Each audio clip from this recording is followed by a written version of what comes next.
Music है बहुत अच्छा। पहली बार ऐसा हुआ कि मुझे कोई मेरा सब्सक्राइबर ऐसे मिला।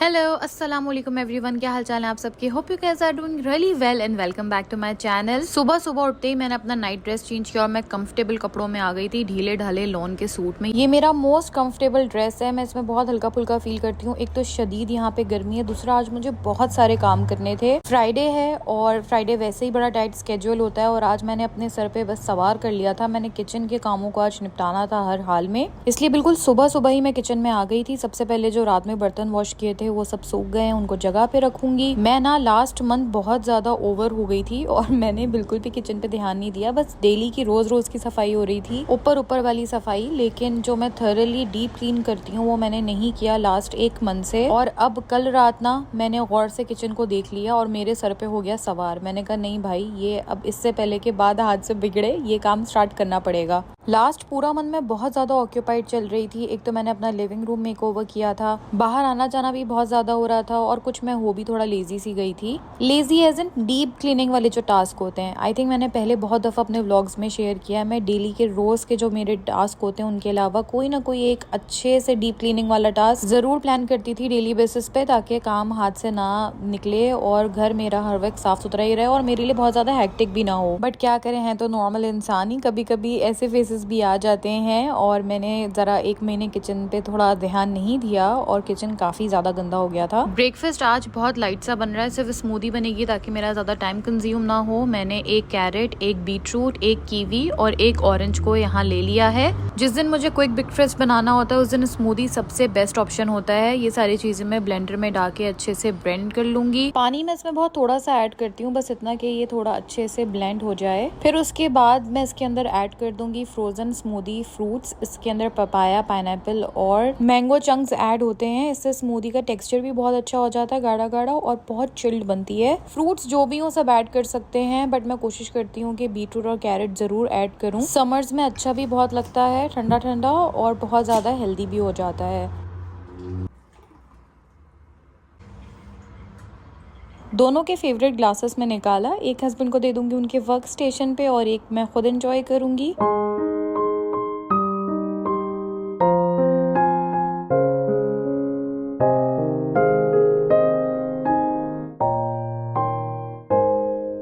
बस यही फ्री टाइम था मेरे पास आज के स्केड्यूल में, जो मैंने एंजॉय कर लिया। Now back to work. सबसे पहले बॉटल्स रीफिल होंगी। समर्स हैं, पानी ठंडा चाहिए होता है, इसलिए ये काम तो मेरे साथ साथ चलता ही रहता है। बार बार जग फिल होता है और बॉटल्स फिल होती रहती हैं। रात जब मैंने किचन क्लीनिंग के बारे में डिसाइड किया, उसी वक्त मैंने बीफ का एक पैकेट निकाल के फ्रिज में रख दिया था ताकि वो सुबह तक थोड़ा डिफ्रॉस्ट हो जाए। मैं बना रही थी आज हलीम। अगर आप मेरे व्लॉग पहले से देख रहे हैं तो आप लोगों को पता होगा हमारे घर में फ्राइडे लंच जरूर बनता है, अनलाइक अदर डेज। वैसे तो मोस्टली पुलाव और बिरयानी बनती है, लेकिन ये दोनों चीजें मैं बना भी चुकी थी और आज क्योंकि मेरे पास टाइम की कमी थी इसलिए मैंने हलीम को ऑप्शन चूज किया। एक तो बहुत दिनों से बना नहीं था, आई थिंक महीनों से नहीं बना। सेकेंडली जरा मुझे इसमें एफर्ट कम करनी पड़ेगी, बस एक ही दफा चढ़ा दूंगी फिर ये खुद ही पकता रहेगा। बस एवरी नाउ एंड देन इसमें चमचा चलाना होता है, थोड़ा सा घोटा लगाना होता है, वो मैं किचन क्लीन करने के साथ साथ करती रहूंगी। हलीम एक्सपर्ट तो मैं नहीं हूँ, इनफैक्ट शादी से पहले मैंने कभी बनाया भी नहीं था, लेकिन जब से यहाँ मूव हुए हैं सो मैं हलीम बना रही हूँ। हर 2-3 महीने बाद एक दफा बन ही जाता है और मैं ये शान के पैकेट से ही बना लेती हूँ क्योंकि मुझे प्रॉपर्ली अंदाजा नहीं है, अभी मैं इतनी एक्सपर्ट हुई नहीं हूँ हलीम बनाने में, इसलिए इसमें दालें, कोरमा मसाला सब अंदाजे से मिल ही जाता है। बस पैकेट की मैंने इंस्ट्रक्शंस को फॉलो किया, गोश्त को ऑयल के अंदर थोड़ा सा फ्राई कर लिया, उसके बाद कोरमा मसाला डाल के अच्छे से 10-15 मिनट तक इसको भून लिया था। फिर उसके बाद जब ऑयल सेपरेट हो गया, मसाला भून गया अच्छे से, मैंने इसमें दालों का मिक्सचर ऐड कर दिया था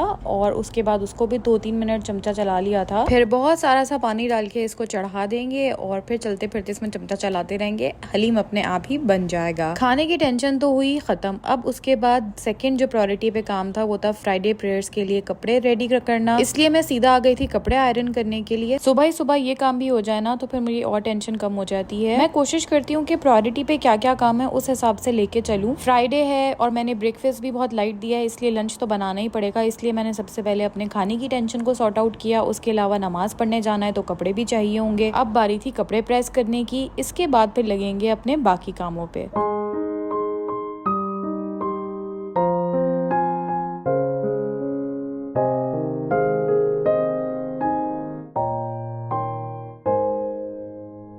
मुझे इस आयरन से रिलेटेड भी कमेंट्स आए थे, मुझे याद आ गया, अभी तो बता देती हूँ। ये मैं पाकिस्तान से ही अपने साथ लेकर आई थी जब पहली बार हम यहाँ मूव हुए थे। यहाँ पे कितनी ही आप अच्छी आयरन ले लें, मुझे ऐसा लगता है ये जो पुरानी आयरन की क्रीज है ना, इससे अच्छी क्रीज और कोई आयरन मुझे करती हुई नजर नहीं आती है। और मैं जरा दबा दबा के इस्त्री करने वालों में से हूँ, इसलिए मुझे ये परफेक्ट लगती है। वैसे तो यहाँ कपड़ों पे इतनी ज्यादा आयरन करने की जरूरत पड़ती ही नहीं है, हस्बैंड के बस ऑफिस वेयर के लिए शर्ट्स वगैरह प्रेस होती हैं, तो उसके लिए भी ये वाली आयरन परफेक्ट है। और मैंने अभी तक आयरन बोर्ड भी नहीं लिया है। यहाँ पे वैसे फोल्डेबल आयरन बोर्ड्स भी मिलते हैं, लेकिन मुझे जरूरत फील हुई नहीं ऐसे कोई खास। फालतू में क्लटर घर में रखना मुझे समझ नहीं आता। टेबल पे इसको बिछा के आराम से आयरन मुझसे हो जाती है, तो मेरा काम अच्छे से चल जाता है। और देखिए हमारे कपड़े भी रेडी हो गए हैं, बस अब सीधा चलेंगे किचन में और लगेंगे काम पर। अच्छा, आप लोग सोच रहे होंगे कि किचन ऐसा भी क्या गंदा है जो साफ करने की जरूरत है। देखिए मैं आप लोगों को डिटेल में दिखा भी रही हूँ। सिर्फ 1 महीना मैंने जरा ध्यान नहीं दिया किचन पे और मेरा किचन ठीक ठाक गंदा हो चुका है। और ये अगर अभी भी साफ नहीं हुआ तो ये उस स्टेज में चला जाएगा जहाँ कोशिश के बाद भी मैं इसको क्लीन नहीं कर पाऊंगी। इसलिए आज बस मैं स्टार्ट करूंगी काम करना। एक दिन में सब कुछ नहीं हो पाएगा, इसलिए थोड़ा थोड़ा करके क्लीन करेंगे। आज मैंने सोचा है कि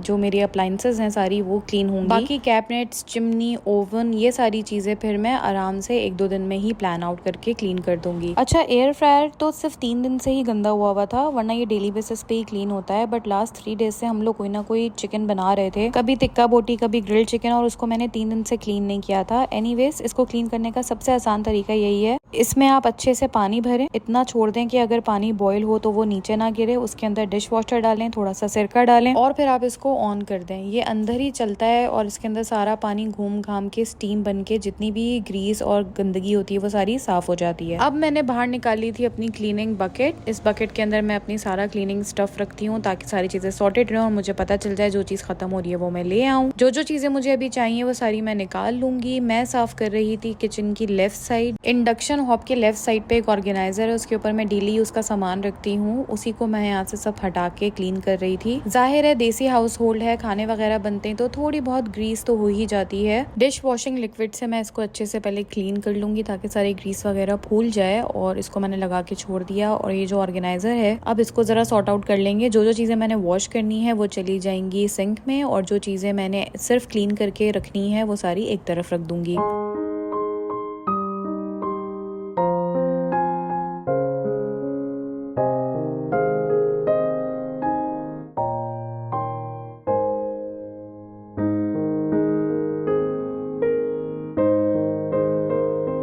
एयर फ्रायर भी ऑन है, वो क्लीन हो रहा है, दूसरी तरफ मैं सारा काम कर रही हूँ और खाना तो मेरा चढ़ा हुआ ही है। सो साइमल्टेनियसली सारे काम चल रहे हैं। अब मेरी नजर पड़ गई है ना किचन के इन कामों पे, तो जब तक ये काम सारे सॉर्ट आउट नहीं होंगे ना, रोज मैं कोई ना कोई एक नया काम लेके बैठी हुई होंगी किचन का। कुकिंग ऑयल बॉटल क्लीन कर रही थी मैं, इसके अंदर अपना कुकिंग ऑयल डाल के रखती हूँ। इसको अच्छे से अंदर से बाहर क्लीन आउट करके मैं सुखाने के लिए रख दूंगी ताकि फिर मैं इसको रीफिल कर दूं। क्या आप लोगों के साथ भी ऐसे ही होता है कि बस कोई काम सवार हो जाए तो वो कर कर ही दम लिया जाता है, या ये नफसियाती पना सिर्फ मेरे साथ ही है? मुझे कमेंट बॉक्स में जरूर बताइएगा।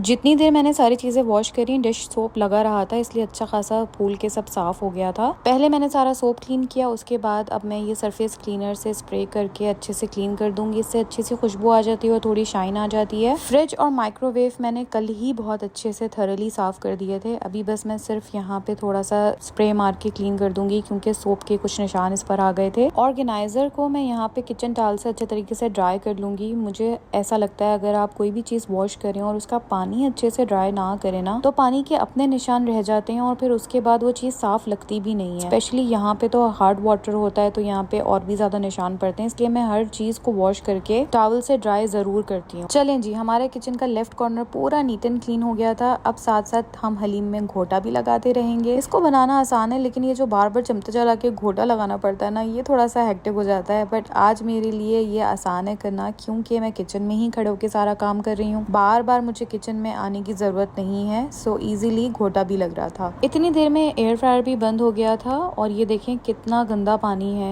ये मुझे पता भी नहीं था कि इतनी ग्रीस है इसके अंदर और ये सब एक ही दफ़ा में निकल जाएगा और अब इसको क्लीन करना मेरे लिए सुपर ईजी हो जाएगा। जिसके घर भी एयर फ्रायर है वो ये टेक्निक ज़रूर यूज़ करिएगा। वैसे तो कोशिश करें कि फ़ौरन ही साफ़ कर दें, उसकी ये नौबत आने ही ना दें, लेकिन इनकेस अगर आप लोग ने मेरी तरह से थोड़ी सी लापरवाही करी है और आपका एयर फ्रायर थोड़ा ज़्यादा गंदा हो ही गया है, इस तरीके से क्लीन करके देखिएगा। बिल्कुल भी रगड़ना नहीं पड़ता है, फ़ौरन ही सारी ग्रीस और ऑयल निकल कर आ जाता है। बस ये जो इसका ग्रिलर है इसके ऊपर मैं अच्छे से स्क्रबर और फोम से इसको एक दफ़ा रब कर दूंगी और मैं पानी से वॉश कर दूंगी। देखें कितना नीट एंड क्लीन हो गया, एकदम बिल्कुल न्यू जैसा, कोई ग्रीस का निशान नहीं है। सिमिलरली एयर फ्रायर के अंदर जो प्लेट होती है उसको भी मैं ऐसे ही बाहर निकालूंगी, फोम और स्क्रबर से बहुत हल्के हाथ से थोड़ा सा रब करूंगी और इसको भी वॉश कर लेंगे। ये भी एकदम चमकता नया जैसा साफ हो जाएगा।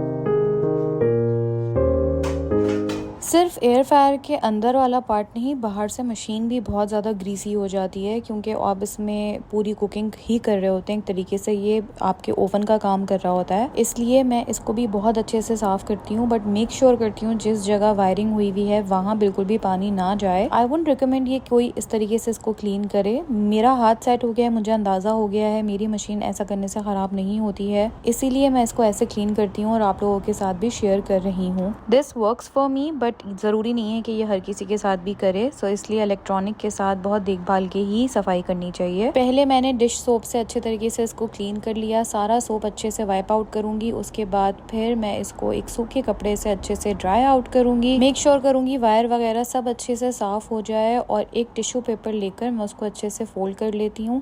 फिर उसके अंदर ये जो गैप है ना इसमें डाल देती हूँ। पहले से इसके अंदर थोड़ा बहुत पानी और सोप तो गया वही होता है, इसलिए जो भी अंदर ग्रीस या मैल होता है वो अच्छे तरीके से बाहर निकल कर आ जाता है। ये प्रोसेस मैं तब तक रिपीट करती हूँ जब तक मेरा टिश्यू बिल्कुल नीट एंड क्लीन बाहर ना आए। जितनी जल्दी आप लोगों को लग रहा है उतनी जल्दी कुछ भी नहीं हुआ था, मेरे इसमें घंटों लग गए थे, बट एक सेटिस्फेक्शन मिल गई थी, बहुत अच्छे से सब कुछ क्लीन हुआ है।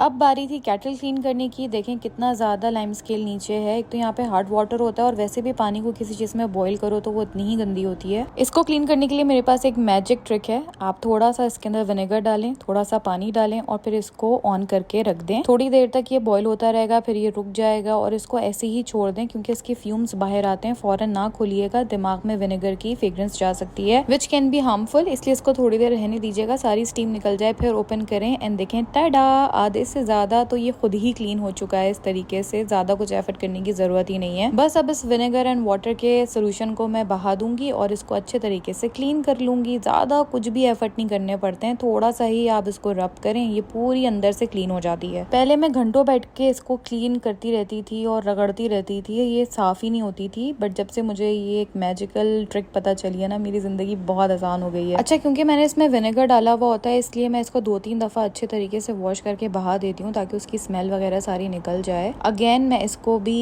टॉवल ड्राई कर लूंगी और उसके बाद ये बिल्कुल रेडी हो जाएगी। केटल होल्डर और वायर तो साफ हो नहीं सकता, आई मीन वॉश नहीं हो सकता, इसलिए मैं उसको बहुत अच्छे तरीके से ऐसे क्लीन कर देती हूँ। एंड देखें केटल अंदर से कितनी चमक गई है, इतनी साफ हो गई कि मुझे अपना मोबाइल का शेडो भी इसमें दिख रहा है, बिल्कुल नई जैसी हो जाती है। जरूर ट्राई कीजिएगा ये ट्रिक। एंड 2-2.5 घंटे लगाने के बाद मेरे आज के सारे टास्क कंप्लीट हो गए हैं। माय एयर फ्रायर, केटल और जो मेरा लेफ्ट साइड कॉर्नर है वो पूरा नीट एंड क्लीन हो गया है। जब आपके सारे टास्क कंप्लीट हो जाना बड़ी अच्छी फील आती है। अब बाकी किचन के काम कल होंगे, आज के लिए छुट्टी।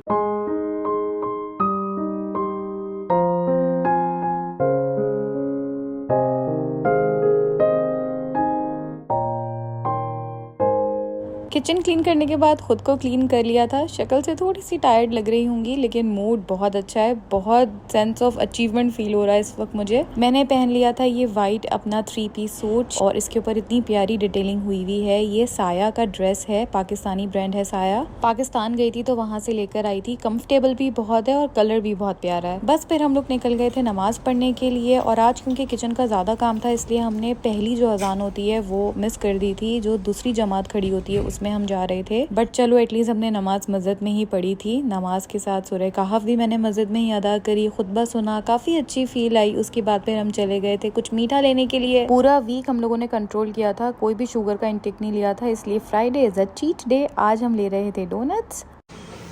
या आ जाएंगे। इसको निकालूं मैं कैसे, बताइए। या 1 कुकी क्रीम। और आप कौन सा खाओगे? एक अपना ले लो, कोई ग्लेज्ड। एक ग्लेज्ड ले लो ना, ओरिजिनल ग्लेज्ड। हाँ, ये आपको खाना था ना। या और एक आप अपना ले लो। कौन सा लेंगे? चॉकलेट।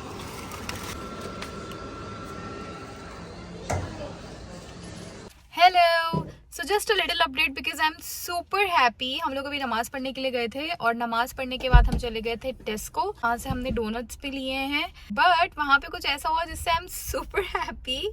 बहुत छोटी सी बात है बट मेरे लिए बहुत बड़ी है। शायद मेरे साथ पहली बार ऐसा हुआ, इसलिए सो आई डिसाइडेड कि चलो मैं कैमरा उठा के आप लोगों के साथ भी शेयर करती हूँ।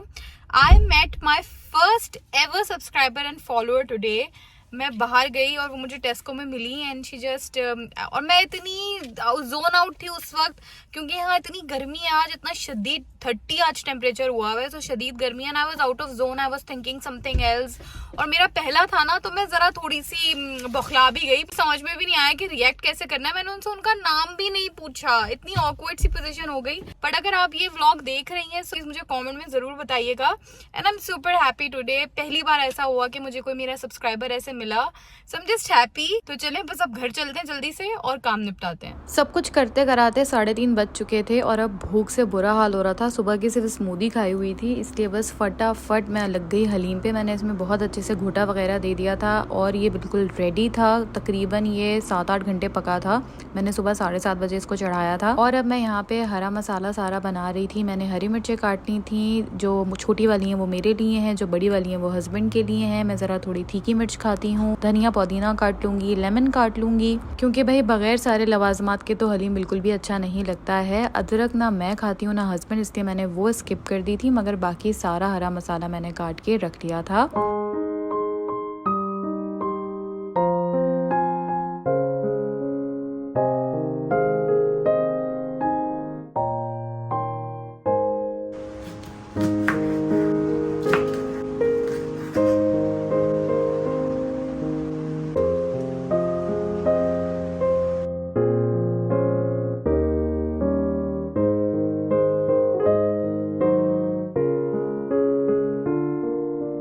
भगार के लिए प्याज भी काट ली थी। बस अब जल्दी से फटाफट हलीम को भगार लगाएंगे और फिर खाना खाएंगे। वापस आते हुए हम अपने लिए नान लेते हुए आए थे।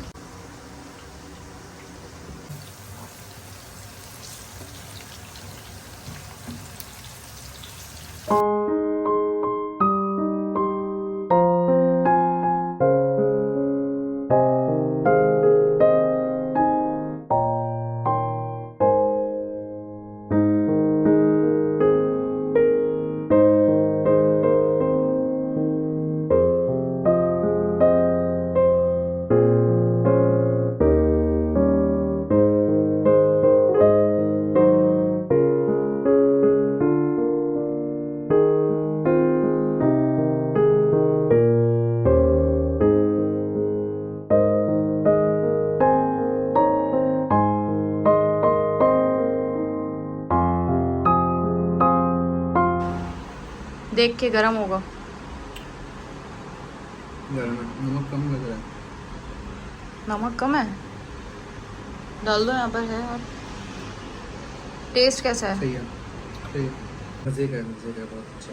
सो जी the haleem was really good. और उसके खाने के बाद आप देखें हमारे घर का माहौल क्या था। हमारे मियाँ ओवर ईटिंग करके टीवी देख रहे थे और मैं जा रही थी बस अब अपने लैपटॉप पे बैठने के लिए, मुझे कुछ यूट्यूब का काम करना था। और बस व्लॉग को मैं यहीं पे एंड करती हूँ। अगर पसंद आया तो प्लीज़ लाइक ज़रूर कर दीजिएगा। अपने आसपास वालों का ख्याल रखें, अपना बहुत ज़्यादा ख्याल रखें। इंशाल्लाह फिर मिलेंगे। अल्लाह हाफ़िज़।